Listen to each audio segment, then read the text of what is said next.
Isa pong mapagpalang umaga, araw sa inyo pong lahat mga kapatid, na kung saan ay inaabot ng tinig na ito. Mapagpalang araw sa inyo pong lahat muli. Sa araw na ito, isang pinagpalang araw sapagkat muling darating ang mga salita ng Diyos sa ating pong buhay na siyang magbibigay sa atin ng kalakasan, katugunan sa lahat ng ating pong mga kahilingan sa araw-araw nating pong buhay. At hayaan niyo po na sandaling ito, saan man kayo naruroon, ay patuloy na ialay po natin ang ating pong pandinig, ng ating puso sa Panginoon para sa salita ni Yahweh El Shaddai. At sa ating pong pasimula, ay mainam po na ating pong itulog ang lahat ng bagay na ating gagawin sa Panginoon sa pamagitan po ng pananalangin. Manalangin po tayo mga kapatid. Our Father who art in heaven, holy be your name. Your kingdom come, your will be done on earth as it is in heaven. Give us this day our daily bread, and forgive us our sins, as we forgive those who sins against us. Do not bring us to the test, but deliver us from evil.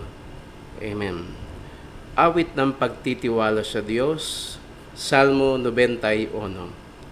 Siyang naghahangad ng pagkupkup ng kataas-taasan at nananatili sa kalingan yung makapangyarihan. Makapagsasabi sa kanyang Panginoon, Mugkat tahanan. Ikaw ang aking Diyos, ang Diyos na tangi kong pinagtiwalaan. Ika'y ililigtas niya sa panganib, sa umang nabitag, at kahit anumang mabigat na salot, di ka magdaranas. Lulukuban niya sa lilim ng kanyang malabay na pakpak. Sa kalingan niya ay natitiyak mo na ikaw ay ligtas. Iingatan niya at ipagsasanggalang pagkat siya'y tapat. Pagsapit ng gabi, di ka matatakot sa namang bagay. Maging sa gagawing biglaang paglusog, pagsapit ng araw. Ni sa ano pa mang darating na salot, pagkagat ng dilim. Di ka matatakot sa kasamaan mang araw kung dumating. Kahit na mabuwal sa iyong harapan ang 1,000 tao, sa iyong paligid ang bilang na patay maging 10,000. Di ka matatakot at natitiyak mong di ka maano. Ika'y nagmamasid at sa panonood iyong mamamasdan. Yaong masasama ay makikita mong pinarurusahan, sapagkat si Yahweh ang iyong ginawang tagapagsanggalang at ang pinili mong mag-iingat sa iyo'y kataas-taasan. Di mo abuting ika'y mapahamak at walang daratal, kahit anong uring mga paghihirap sa iyong tahanan. Susuguin niya maraming anghel silang susubaybay. Kahit saang dako ikaw maparoon tiyak iingatan. Sa kanilang palad ay tatayukat silang magtataas, nang hindi masaktan ang mga paa mo sa batong matalas. Kahit ang tapakan mo ay mga leon, ahas na mabagsik, di ka maano sa mga serpiente at leong mababagis. Ang sabi ng Diyos, aking ililigtas ang tapat sa akin, at iingatan ko ang sinumang taong ako'y kikilalin. Pag sila'y tumawag, laging handa ako na sila'y pakinggan. Aking sasamahan at kung may hilahil ay sasakluluhan. Aking ililigtas at ang bawat isa ay pararangalan. Sila'y bibigyan ko't gagantimpalaan ng mahabang buhay at nakatitiyak na ang tatamuhin nila'y kaligtasan. Maaring ipinit ko ang langit at hindi pumatak ang ulan. Maaring magpadala ako ng mga balang upang salantain ang lupaing ito. Maaring palaganapin ko sa aking bayan ang salot. Ngunit sa sandaling ang bayang ito na aking pinili ay magpakumbaba. Manalangin, hanapin ako at talikdan ang kanilang kasamaan. Diringgin ko sila, patatawarin ko sila at ibabalik ko sa kanilang lupain ang katiwasayan at kasaganaan. Ama naming Diyos na nasa langit, kami po ay nagpapasalamat muli sa araw na ito na niloob mo upang may hayag ang iyong mga salita. Sa ngalan ni Jesus, samot dalangin ko po na patuloy pong pagpalain ang magaganap pong ito na pagpapahayag ng mga salita sa simula hanggang sa matapos. Dalangin ko po ang patuloy na pagpapala mo sa mga kapatid naming ito, Panginoon, na muling makapakinig nito, maabot ng iyong mga salita upang sila ay pagpalain, maranasan ang kapangyarihan at pagpapala ng iyong mga salita. Loobin mo, Panginoong Diyos, na patuloy mo pong pagpalain ang iyong lingkod bilang daluyan ng iyong mensahe na may karunungan at kaalaman at gabay tulong ng banal na Espiritu.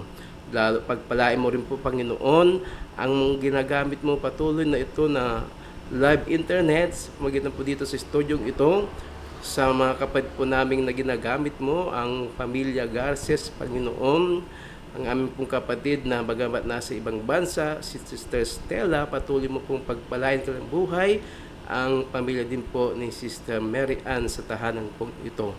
Hayaan, Panginoon, na patuloy pong maranasan ng aming mga kapatid ng biyaya pagpapal mga salita sa pamagitan po ng live na internet na ito. Higit, Panginoon, ang iyong mga salita na patuloy may hayag sa araw na ito, patuloy na kasihan ito ng iyong kapangyarihan upang maranasan ang maraming tao makapakinig nito. Sa pangalan ni Jesus, ito pong aming samot dalangin sa ngalan ng Ama, ng Anak at ng Espiritu Santo. Amen and amen. So muli mga kapatid, blessed day sa inyo pong lahat.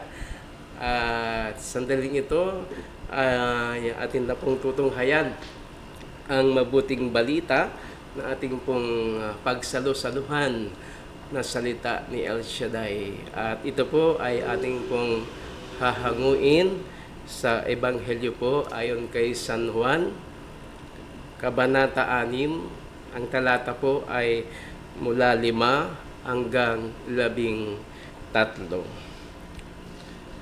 Tumanaw si Jesus at nakita niyang dumarating ang napakaraming tao. Tinanong niya si Felipe, "Saan tayo bibili ng tinapay upang makakain ang mga taong ito?" Sinabi niya ito para subukin si Felipe, sapagkat alam ni Jesus ang kanyang gagawin. Sumagot si Felipe, "Kahit na po halagang 200 denaryong tinapay, ang bilhin ay di sasapat para makakain ng tigkakaunti ang mga tao." Sinabi ng isa sa kanyang mga alagad, si Andres, na kapatid ni Simon Pedro, "Mayroon po ritong isang batang lalaki na may dalang 5 tinapay na sebada at 2 isda. Ngunit gaano ito sa ganyang karaming tao? Paupuin ninyo sila," wika ni Jesus, "madamo sa lugar na yaon."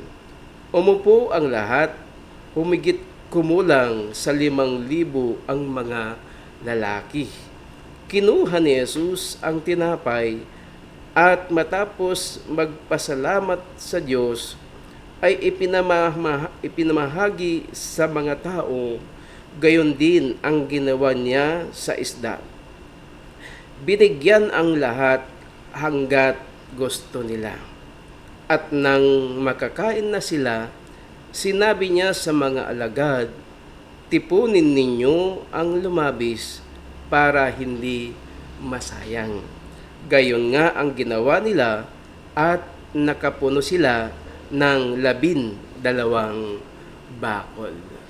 Mga kapatid ko po kay Kristo, ito po ang mabuting balita ng ating kaligtasan. Purihin ka, aming Diyos na buhay. Hallelujah, hallelujah. So mga kapatid, muli ay mapagpalang araw sa ating lahat ng mga kapatid ko po kay Kristo.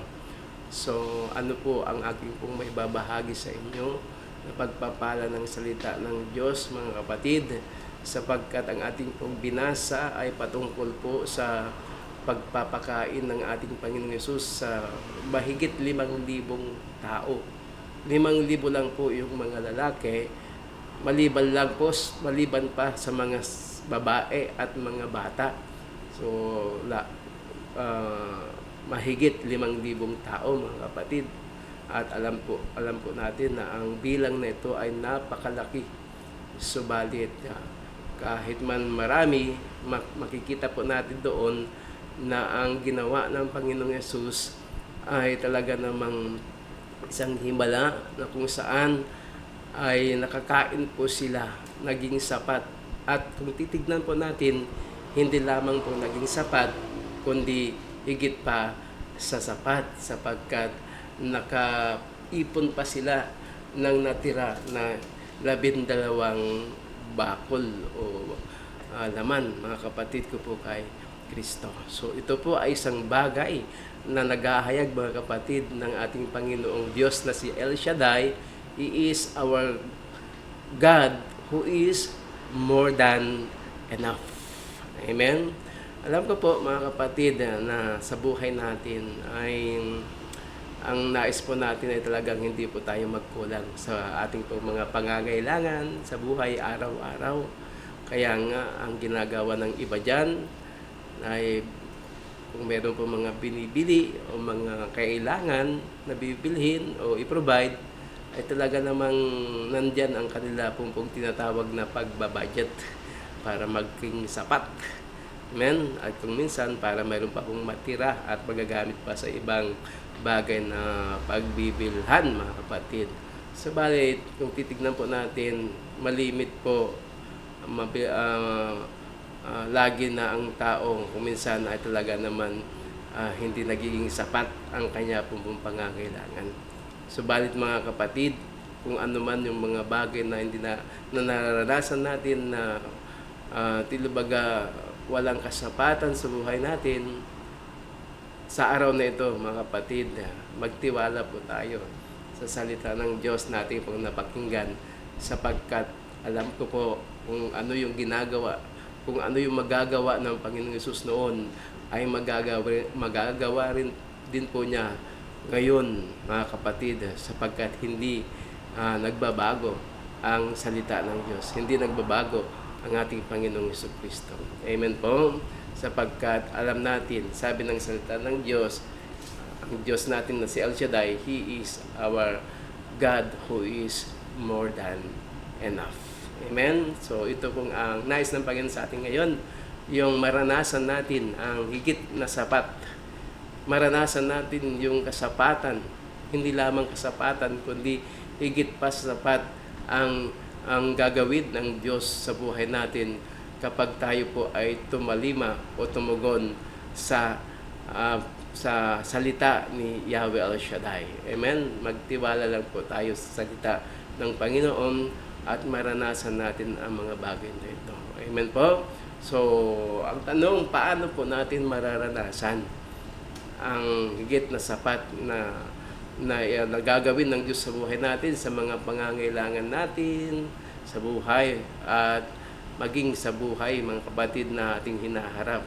Amen po? Sapagkat ang Diyos ay talaga naman walang mahirap, walang imposible kay Yahweh El Shaddai. Amen po? At sa salita ng Diyos, dito po natin makikita kung paano po natin mararanasan ang higit na sapat na gagawin ni El Shaddai sa atin. How to experience our God who is more than enough. Si Yahweh El Shaddai. Amen? So nakahanda na po ba kayo, mga kapatid? Ito na po ay ating babahagi. At ang una na dapat nating gawin para maranasan natin ang higit na sapat na biyaya ng Panginoon sa buhay natin, brothers and sisters in Christ, ay yung ginawa ng mga tao. Kung titignan po natin saan man mapunta ang Panginoon, makikita po natin na maraming mga taong sumusunod sa Kanya. Yun nga pong binasa natin, natanaw ng Panginoon. Ibig sabihin, nakita ng Panginoon yung mga pagdagsa ng maraming tao. Sumusunod sila. Bakit? Kasi nakita nila yung kababalaghan na ginagawa ng Panginoong Hesus sa kanilang buhay. Nais nilang maranasan yung kapangyarihan na gagawin ng Diyos sa kanilang buhay. Kaya naman, Alam ko po ng mga taong ito na sumusunod sa Panginoong Yesus ay iniwan nila ang kanilang mga tahanan.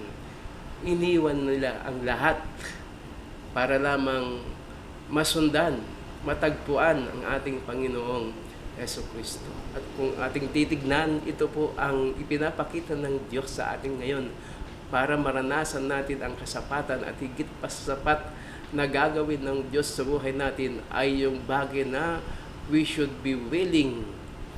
Amen? We should be willing. Yung handa tayo na naiwan ang lahat alang-ala sa pagtugon, alang-ala sa ating pong paglilingkod kay Yahweh El Shaddai.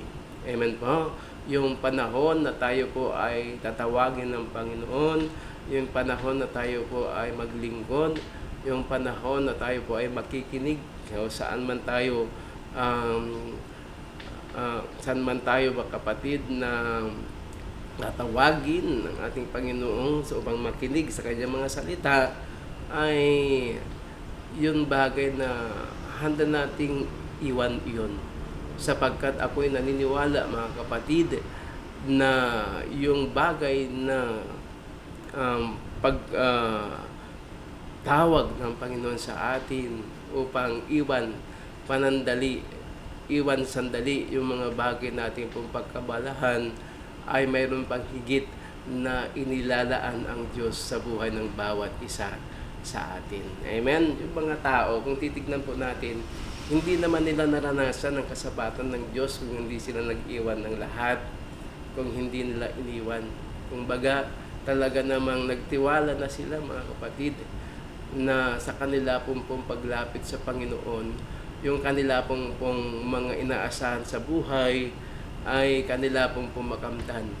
Yung mga bagay na iniwan nila, mga kapatid, kahit man alam nila na ito'y mahalaga, subalit mas higit na mahalaga yung panahon na tutugunin natin at handang iwan ang lahat upang tugunin lamang ang pagtawag o yung tinatawag po natin na imbitasyon ng Panginoon sa buhay ng bawat isa sa atin. Amen po. Kaya mararanasan natin ito, mga kapatid, dahil ang Diyos, alam ko po, saan man tayo tatawagin, brothers and sisters in Christ, laging may inidalaan, laging may inihahanda ang Diyos sa buhay ng bawat isa sa atin, saan man tayo mapunta para sa Panginoon. Amen po. Naalala ko po, mga kapatid, nung ako po ay tinawag ng Panginoon sa ministry pong ito, sa gawain ni Yahweh El Shaddai. Noong nagkaroon po ng panawagan doon sa Maynila na ang lahat ng mga provincial preachers noon ay kailangan na sila po ay mapunta sa Maynila. Ito po yung pag-aaral. At ang pag-aaral na ito, mga kapatid, ay for accreditation. Hindi lamang po for accreditation, kundi para kami po ay mahubog sa aming pong paglilingkod at sa salita ng Diyos. Amen? At kung titignan po natin yun, mga kapatid, talaga namang yung isip ko kung pupunta ba ako o hindi, dahil ito ay panawagan ng Panginoon. Yung iniisip ko kung paano na po yung iiwan kong pamilya. Yun nga po, mahirap talaga, yung iwan ang lahat para lamang tumugon sa panawagan ng Panginoon. Subalit, mga kapatid, kung ang panawagan ng Panginoon sa atin, kung tayo po ay handang iwan para lamang sa panawagan ng Panginoon, mga kapatid, hindi naman tayo pababayaan ni El Shaddai sa ating pupuntahan. Basta tumugon lang tayo. Basta patuloy lang tayong tumugon at lumapit sa Panginoon sa kanyang kalooban sa bawat isa sa atin. Amen po. Iniisip ko noon, saan ako titira sa Maynila? Ano yung saan ako kukuha ng aking pangangailangan? Sabi ko, sa aking kung pag-aaral doon, mga kapatid. Pero napakabuti ng Panginoon. Bakit? Sapagkat nung napunta po kami ng Maynila, mayroon pong nag-ampon sa amin. May tumanggap sa amin, mga kapatid. Isang napakabuting lingkod ng Diyos. Yun nga lang po, yumaon na po siya. Siya na po ay nasa kabilang buhay na, mga kapatid. And at that time, mga kapatid, ay nakakaranas siya ng isang matinding sakit, yung cancer. Halos nawawala na po yun, yung kanya pong buhok. Nalalagas na, mga kapatid ko po kay Kristo. Pero dahil sa pananalangin, sa pagkakaisang pananalangin, mga kapatid, siya po ay pinagpala ng Diyos. Pinagaling siya, mga kapatid ko po kay Kristo. Kaya ang sabi niya noon, dahil ako ay pinagpala ng Diyos, hangarin ko rin na pagpalain ang mga lingkod ng Diyos. Kaya siya po ang ginamit ng Panginoon sa amin upang kami po ay makatira sa kanilang tahanan at yung mga ibang pangangailangan namin, mga kapatid, ay talaga namang siya pa po ang mga nag-provide dahil sa kanyang kabutihan, kanyang naranasan sa Diyos, mga kapatid ko po kay Kristo. At paano naman yung mga naiwan namin? Ano naman ang kanila pong mga katugunan ng kanilang pangangailangan? Of course, mga kapatid, ang alam ko noon ay pag-aaral lang, pero mayroon palang outreach pa noon. Mahahayo din po kami pala, mga kapatid. Kaya Lunes, pupunta po kami doon sa Amor Solo. At sa hapon, kung may hayo ka, hahayo ka. Pag sa Martes ay maghapon po yon na pag-aaral muli at diretso na po yung Tuesday family appointment hanggang sa ating gabi, mga kapatid ko po kay Kristo. At sa Miyerkules and Webes, Biyernes, ayan, tuloy na hayo, mga kapatid. Sa Sabado, yung family appointment naman para po sa doon sa Ambel. Ayan. At salamat sa Diyos sapagkat yung mga hayo namin, sama kami hahayo, yung mga pinagpala ng salita ng Diyos namin pong inahayag ay, alam niyo naman po, mga kapatid, hindi po pinabayaan ng Diyos ang kanyang mga lingkod. Ang kanyang mga lingkod, mga kapatid, ang iyong lingkod, brothers and sisters in Christ.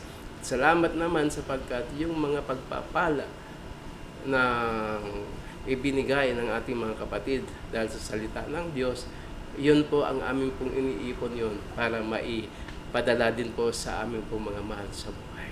So, doon ko po naranasan, mga kapatid, na talagang ang Diyos ay talagang hindi nagkulang. Hindi niya pinabayaan kami at maging ang aming mga mahal sa buhay na aming pong iniwanan. Amen? Ay kung hindi ko iniwanan sila, marahil hindi ko po naranasan na yun. Provision ng Diyos sa aking buhay na higit pa sa sapat, mga kapatid ko po kay Kristo.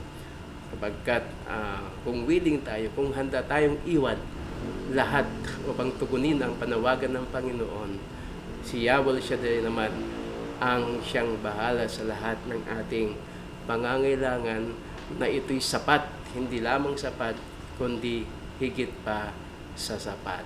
Amen? So we should be willing to leave everything just for the sake to serve Jesus Christ. Amen?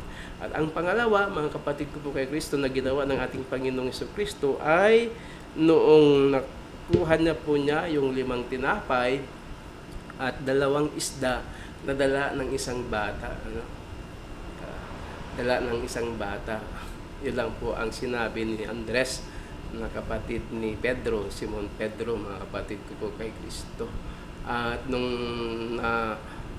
ninabot na sa Panginoon, ano ang ginawa ng Panginoon, mga kapatid? Itinaas ito. At sa kanyang pagtataas, sa kanyang kamay, sa kanyang pagtataas, anong ginawa ng Panginoon? Nagpasalamat sa Diyos. Nagpasalamat siya sa Diyos. At iyon po, mga kapatid, talaga namang dumami ang tinapay at isda. Naghimala ang Panginoon sa buhay ng mga taong ito, nakaranas ng pagpapala ng Diyos na sapat at higit pa sa sapat. Amen? Kaya naman ang pangalawa, mga kapatid, is we should give thanks to God even in small things nating natatanggap o mayroon sa atin. Amen?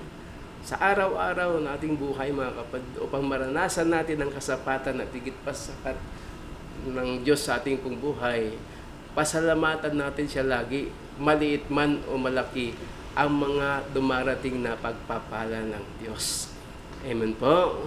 Kaya naman dapat hindi lamang malakas yung ating pasasalamat sa Panginoon kung malaki rin ang dumating, kahit din yung maliit, mga kapatid ko po kay Kristo, na dumating sa ating pong buhay, sapagkat nais din ng Diyos na tayo po ay maging kontento, maging sapat na iyon, dahil bawat mga inilaan ng Diyos araw-araw sa buhay natin na pagpapala ay sapat na sa isang araw upang tayo po ay mabuhay, mga kapatid. Kaya nga po sinabi niya, give us this day our daily bread. Hindi po niya sinabi na give us in a year. Hindi niya sinabi, hindi niya tinuro, kundi araw-araw. Sapagkat araw-araw ay mayroon pong nakalaan ang Diyos sa ating pong mga pangangailangan. Amen? Kaya naman lagi tayong magpasalamat sa Panginoon. Let's always give thanks to the Lord. Ano man ang dumating na pagpapala ng Diyos sa buhay ng bawat isa sa atin. Amen po. Kahit man lang ang dumating sa araw na ito ay tuyo. Ilocano, tinapa. Kahit tuyo lang ang dumating, mga kapatid, pasalamatan niyo po ang Diyos, sapagkat ito ay isang bagay na sapat na ibinigay ng Panginoon sa atin. Mayroon na po tayong kasiyahan sa buhay natin. Amen po. Hindi niyo po ba alam na ang tuyo ay masarap na ulamin yan, lalong-lalo na kapag umuulan, kasama po ang masarap at mainit na kape, mga brothers and sisters in Christ, ay talaga naman sapat na yun sa brothers and sisters in Christ upang tayo po ay lalakas sa isang araw muli nating paglilingkod kay Yahweh El Shaddai. Amen? Kaya naman sa araw-araw na ating pong pangangailangan sa buhay na paglilingkod sa Panginoon, wala po tayong ibang sasabihin sa Kanya kundi salamat, Panginoon. Let's always give thanks to God, even in big or small things na dumarating sa buhay ng bawat isa sa atin. Amen po. Glory to God, glory to Christ Jesus. Nakakalungkot lang kasi kung minsan ang tao ay hindi siya makontento kung anong mayroon siya, no? Meron na nga siya, mayaman na nga siya, gusto pang yumaman, no? Meron na nga siya, gusto niya meron pa, dagdagan pa. Pero sa totoo lang, mga kapatid ko po kay Kristo, kung ano ang dumarating sa buhay natin na ibigay ng Diyos sa ating buhay, iyan ay sapat na. Kaya tayo po ay magpasalamat na sa Panginoon, sapagkat alam natin ng bagay na ito ay isang araw, higit na sapat yan sa ating pangangailangan. Amen? Kaya sa araw na ito, mga kapatid, nagpasalamat ka na ba sa Panginoon? Alam ko po na kapag nagpasalamat na ka na sa Panginoon, patuloy mong nararanasan ang kasapatan ng buhay mo sa Panginoon. Amen po? Magpasalamat ka lagi. Salamatan mo ang Diyos sa Kanyang biyaya. Kung ano man ang dumating, mga kapatid ko po kay Kristo, sabihin mo po, thank you, Lord. Thank you, Jesus.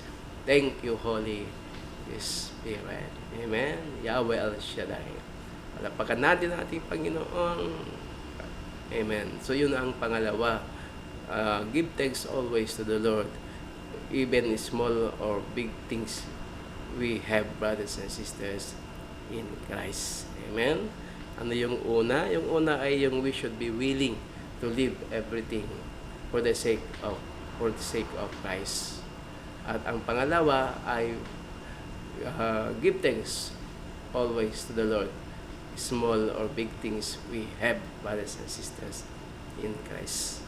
Iyon ang pangalawa. At ang pangatlo na nakita natin upang maranasan ang kasapatan at higit pa sa sapat ang biyaya, pagpapala ng Diyos sa ating pong buhay, mga kapatid ko po kay Kristo, ay dito po nung nabusog na at nakakain na po ang lahat ng mga tao, mga kapatid ko po kay Kristo, sinabi ng Panginoong Hesus sa mga alagad, tipunin ninyo ang mga lumabis. Sabi po niya sa kanila. Kaya yun ang ginawa ng mga alagad, mga kapatid. At alam niyo po, sabi dito sa salita ng Diyos, na sila po ay nakaipon ng ilan? 12 bakul. Yeah. 12 bakul. So kung titignan po natin, napakarami pa yung mga tira, mga brothers and sisters in Christ. Amen po. So, ang Panginoon, kung titignan po natin dito, yung mga bagay na pagpapala ng Diyos sa buhay natin, mga kapatid, alam ko po na bawat isa ay may mga pagpapala na dumating sa buhay ng bawat isa sa atin, mga kapatid ko po kay Kristo. At ang nais ng Panginoon para matuloy pa natin maranasan ito, ang kanyang kasapatan at higit pa sa sapat, ay yung tinatawag po natin na we should be trustworthy. We should be trustworthy of God's blessing. Ibig sabihin nito, mga kapatid, ay yung tayo po dapat ay mapagkatiwalaan. Worthy of trust. Amen? Karapat dapat na pagtiwalaan ng Panginoon sa Kanya pong mga pagpapala. Ibig sabihin, mga kapatid ko po kay Kristo, ayaw ng Diyos na ang mga bagay na dumating sa buhay natin ay masasayang. Kung ano man ang mayroon sa atin ngayon, mga kapatid, ay wag po nating hayaan na ito po ay hindi magagamit, kundi ito ay magagamit, brothers and sisters in Christ. Amen po. Sapagkat yung pagpapala ng Diyos, mga kapatid ko po kay Kristo, tayo po na pinagbigyan ng Panginoon, tayo po na pinagkatiwalaan ng Panginoon. Amen. Dahil tayo po ay katiwala, mga brothers and sisters in Christ, para po tayo ay maging mabuting katiwala, ibahagi natin yan para hindi masayang ang pagpapalang iyan. Amen. Bawat isa sa atin na nabubuhay sa mundong ito ay mayroon ipinagkatiwala ang Diyos. Amen. At ang isa sa pinagkatiwala ng Diyos sa iyo, mga kapatid, ay walang iba kundi ang iyong buhay. Amen po. At bawat buhay, mga kapatid, na pinagkatiwala ng Diyos sa atin ay mayroon po tinatawag na kakayahan. Na itong kakayahan ay talaga namang hindi para sa ating kasikatan, hindi para sa ating pong katanyagan, kundi para ito po ay masigit pa na magagamit para sa karangalan ng ating Panginoong Hesus. Dapat ialay mo ang buhay na iyan, brothers and sisters in Christ. Amen po. Sa gawain ng Panginoon, brothers and sisters in Christ, alam niyo po kung bakit naging higit pa sa sapat. Hindi lamang sapat ang mga manggagawa ng Panginoon. Hindi lamang iisa o dalawa, mga kapatid. Bagamat nagsimula lang po sa maliit na mga manggagawa, pero dumami. Bakit? Kasi meron po mga taong nagbahagi. Meron po mga taong ginamit ng Diyos upang mag-akay, tumawag, dumami ang mga lingkod ng Panginoon. Amen po. At sa ating pong buhay, mga kapatid, para patuloy pa na higit sa sapat ang pangangailangan ng gawain ito na pinagkatiwala ng Diyos sa ating pong buhay, mga kapatid, ay yung tinatawag po natin na ipagamit natin ang ating pong buhay, ipagamit natin ang ating kakayahan, ang ating talento para sa Panginoong Hesus. Kung ikaw ay magaling umawit, kung ikaw ay mayroon talentong umawit, o sumayaw, o tumugtog, mga kapatid, kung tayo lang po, kung kinikilala lang natin na tayo pong mga bagay na yan ay pinagkatiwala lamang ng Diyos sa atin, nawa ipagamit natin iyan sa ating Panginoong Hesus, sa gawain ng Panginoon. At alam ko po, mas marami uli na maglilingkod sa Panginoon. Mas maraming uli na manggagawa ng Panginoon. Hindi magkukulang ang manggagawa ng Diyos kung tayo lang po ay isang mapagkatiwalaan na pinagkatiwalaan ng Panginoon. So paano po natin magagawa yan? Ialay natin ang ating buhay sa Panginoon. Amen po. Yung mga bagay na mayroon tayo, kung tayo ay pinagpala ng Panginoon, hayaan din natin na pagpalain ng Diyos. Amen? Kung tayo pinakatanggap, ng mga pagpapala ng Diyos, ibigay din natin yung para sa Diyos, mga kapatid ko kay Kristo. At kung tayo lang po may pagkatiwalaan, ay ibigay natin.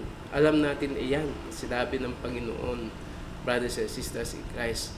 Kaya nga po, dumami ang gawain ng Panginoon kung bakit maraming pumupunta sa ibang bansa, sa ibang lugar, sa buong probinsya ng Pilipinas, dahil po sa ating pong pagkakawang gawa.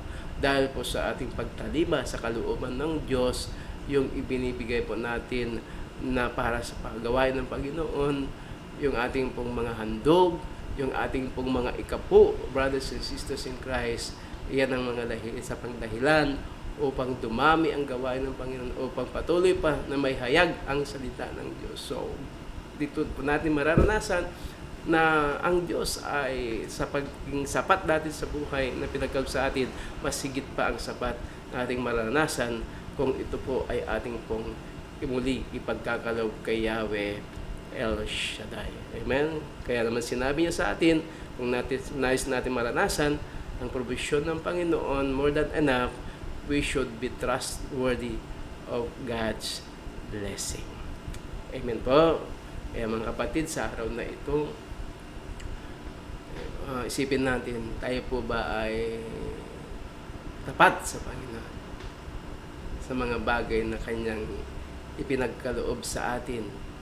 Ito rin po ba ay ating pong iniaalay upang maparangalan ang Panginoon?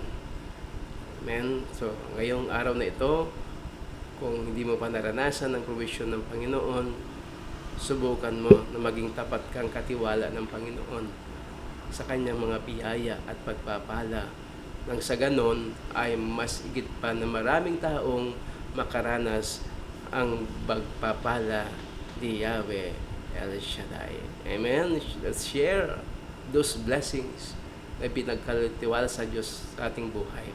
Share your blessing, brothers and sisters in Christ. Amen po? At dahil sa mga bagay na ito, mga kapatid, alam ko po na patuloy po nating maranasan ang pagpapala ng Diyos na hindi lamang sapat sa buhay natin, kundi higit pa sa sapat. Amen? Praise God. Hallelujah. So mga kapatid, ito po ang mensahe ng salita ng Diyos natin pong binasa, that our God is a God who is more than enough. And we have to experience na ang kasapatan, higit sa sapat ng ating Panginoong Hesus sa buhay natin. Ang una, sabi natin kanina, ay willing tayo na mag-iwan ng lahat alang-ala sa ating paglilingkod sa Panginoon. At ang pangalawa, mga kapatid ko kay Kristo, ay magpasalamat sa Diyos, maliit man o malaki ang dumating sa buhay na pagpapala sa buhay ng bawat isa sa atin. Amen? At ang panguli, mga kapatid, ay dapat tayong mapagkatiwalaan sa biyaya ng Diyos na ating pong natatanggap araw-araw. Magbalik din tayo ng parangal, pasasalamat sa Diyos upang mas marami pang na mga maglilingkod, may ipaabot ang salita ni Yahweh El Shaddai. Amen? At nawa, mga kapatid, ay maranasan natin ang biyaya ng Diyos sa buhay ng bawat isa sa atin sa pamagitan ng mensahe ito. Amen po.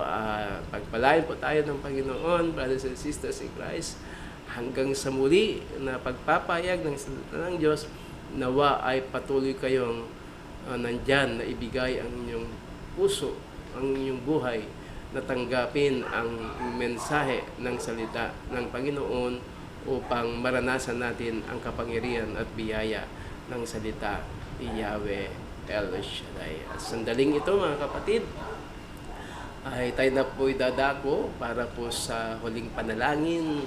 At kung mayroon po kayong kahilingan, sunod po kayo sa panalangin ito. Kung ano man ay mga bagay na inyo pong nais nitaas habang kayo naruroon, ay itaas po ninyo at hayaan nyo, magtiwala kayo na sa pamagitan ng panalangin ito ay pagpalain ang mga bagay na iyan na itataas natin sa Panginoon, yung mga kahilingan natin sa ating puso, ating isip. Makiisa po kayo ngayon sa ating panalangin sa sandali pong ito. Hallelujah, Hallelujah. Sa ngalan ng Ama, ng Anak, at ng Espiritu Santo. Amen. Diyos na dakila, banal at makapangyarihang Diyos, Yahweh El Shaddai. Salamat po muli, Panginoon, sa araw na ito, sa inyong mga salita na kung saan ay muling naihayag sa pamagitan po ng internet na ito. Dalangin ko po, Panginoon, na sa lahat ng mga makapakinig nito, nawa ay maranasan po nila ang higit na kasapatan sa kanilang buhay na iyong gagawin sa kanila, Panginoon. Nawa, O Diyos, patuloy po silang magtiwala. Patuloy po na Ikaw ang kanila pong lalapitan sa kabila ng kanila pong mga pagkukulang sa buhay. Yahweh, dalangin ko po na Ikaw nawa ang siyang magpuno ng higit pa sa sapat na kanila pong pangangailangan sa buhay, maging sa buhay na walang hanggan. Dalangin ko na po, Panginoon, na nawa manatili sa kanilang puso ang iyong mga salita na kanila pong napakinggan at maranasan po sa tulong gabay ng banal na Espiritu. Pagpalain mo na po, Panginoon, ang patuloy na pagpapayag ng iyong mga salita sa lugar na ito, ang studio pong ito na kung saan ay pinagkatiwala po sa pamilya pong ito ng Garces family, si Nanay Stella, ang kanyang pamilya na sa ibang bansa, ganun din po si Sister Mary Ann, na kung saan ang siyang nangangasiwa, 10 ng kanyang mga mahal sa buhay, ang kanyang mga anak. O Diyos, pagpalain mo po na patuloy namin makasama upang ihanda ang pagpapahayag sa pamagitan po ng live ng studio pong ito, Panginoon. I-bless mo po ang kanilang mga kahilingan sandaling ito, ang kanilang pangangailangan araw-araw, sa kanilang pagtatrabaho, Panginoon. Sister Mary Ann, ingat at gabayan mo po siya sa kanyang pagpunta sa kanyang trabaho. Ganun din po ang pag-aaral ng kanilang mga anak na makatapos po sila, Panginoon, at ang hangarin, Sister Ninya, sa kanyang buhay, O Diyos, na maging matagumpay. Pagpalain mo na rin po ang mga kapatid po namin ngayon na nakikiisa sa panalangin pong ito, anuman ang kanila pong mga kahilingan, nawa, O Diyos, ay ipagkalob nawa ang katugunan ng lahat ng kanilang mga kahilingan sa sandali pong ito, Diyos. Ang lahat ng mga sakit o karamdaman, sa pangalan ni Jesus, Yahweh, naway pagkalob sa kanila ang kagalingan sa ngalan ni Jesus. Lahat ng mga pangangailangan, Panginoon, sa kanilang buhay, naghahanap ng trabaho, mga magbo-board exam, Lord God, ganun din po, Diyos, ang mga mag-a-apply, papunta abroad, ang mga nangangailangan ng tulong o kasagutan sa lahat ng kanilang pong mga katungungan, Panginoon, sa buhay. Ang mga pamilya na magkaroon po ng kaayusan, ang aming pong bansang Pilipinas na nawa maghari ka, O Diyos, sa kanilang puso, lalo-lalo na po ang aming pong mahal na presidente. Patuloy po siya bigyan ng karunungan at kalaman. Ganon din po ang lahat ng mga nasa ibaba niya, O Diyos, na patuloy, O Diyos, na Ikaw ang siyang maghari sa kanilang pong buhay. Yahweh El Shaddai, na magkaroon po ng great revival ang aming pong bansang Pilipinas, Panginoon. Yahweh, salamat po, Panginoon. Patuloy ko pong pinagkakatiwala ang mga kapatid ko pong ito na kung saan ay nakasubaybay sa programa pong ito sa pamagitan po ng iyong mga salita sa live internet na ito. Salamat po ng marami, Panginoong Diyos, at patuloy mo pong pagpalain ang lahat ng mga lingkod mo na naghahayag ng iyong mga salita. Patuloy gamitin ang aming pong buhay upang may bahagi ang pagpapala ng inyong mga salita. Salamat po ng marami at patuloy mo po kaming samahan sa lahat ng aming pupuntahan, Panginoong Diyos. At amin na pong inaangkin ang tagumpay, katugunan ng lahat ng ito. Kaya naman sa iyo, Diyos, ang lahat ng kapurihan at karangalan. Ito pong aming samot dalangin sa ngalan ni Jesus, sa ngalan ng Ama, ng Anak, at ng Espiritu Santo. Amen and amen. God bless, brothers and sisters in Christ. Patuloy po kayong pagpalain ng Panginoon. At ito po ang iyong pong likod, Brother Gregory Labilas. Mga kapatid, siya po ay patuloy na ginagamit bilang preacher ng PFCC to Ilocosur at Abra sa gawain ni Yahweh El Shaddai. Pagpalain po tayo ng Diyos.